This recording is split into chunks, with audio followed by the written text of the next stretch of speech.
Right, thousands of people are gathering at Mahmood Mosque for a special Friday prayers.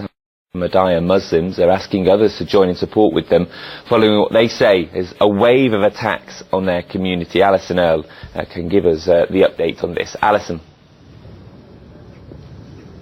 Well, Holiness is roughly halfway through his sermon at the moment. Now, the building behind me, as well as being Britain's biggest mosque, is also the largest place of worship for Ahmadiyya Muslims in Europe. Ahmadiyya is a minority sect of Islam.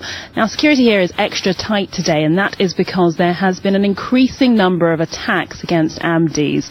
Now, in March, there was a shopkeeper in Glasgow who was murdered simply because of his beliefs, and on Monday, a man was killed in Pakistan when his mosque was targeted. There have also been a number of leaflets inciting hatred and violence against this community that have been discovered in London. Well, in response, today's Friday prayers is aimed at shining a spotlight on that discrimination. I'm joined now by Amjad Mahmood Khan, who is a member of the Ahmadiyya Muslim Community USA and is also a lawyer who travelled to Pakistan recently to see the aftermath of those attacks. Now, some may not realise there are a number of laws that can pertain to your community in Pakistan that mean members of your community can't go about freely. Can you explain? Yes, Pakistan is the only Muslim majority country in the world that defines who is or is not a Muslim for purposes of the law, and the anti-blasphemy laws or criminal ordinances actually criminalize basic activities. If an Ahmadi calls his mosque a mosque, if he uses the basic word salam, which means peace, if he puts wedding script on an Arabic script on a wedding invitation card, these are arrestable offenses, and you can be charged with 3 years prison sentence and face capital punishment. So the very existence and essence of an Ahmadi is criminalized legally, and those laws have been on the books for decades. Now, what's going on here today? There is a petition that a number of people are signing calling on the government and authorities here to do more in Pakistan. But do they have the authority? Are they able to have any influence over the Pakistani government on this issue?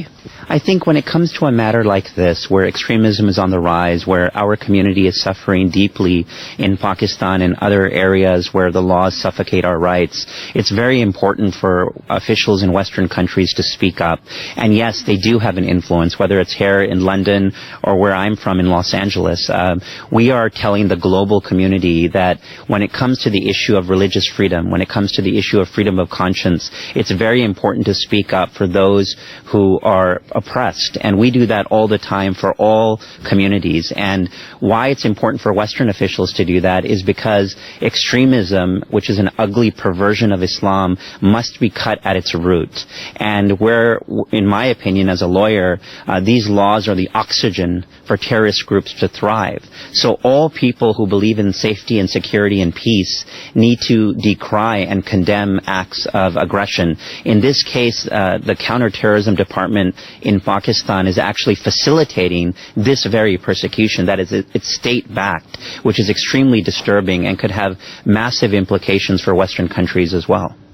Amjad Mahmood Khan, thank you very much indeed. Well, today's Friday prayer is expected to go on until around 2:30 this afternoon. We're expecting a full house here, as many people coming to show solidarity with the victims of the recent attacks in Pakistan, and also to highlight the campaign to stop persecution against Ahmadis. Alison Earle, therefore, is over at the mosque in Mahmood. More from Alison a little later on. Right.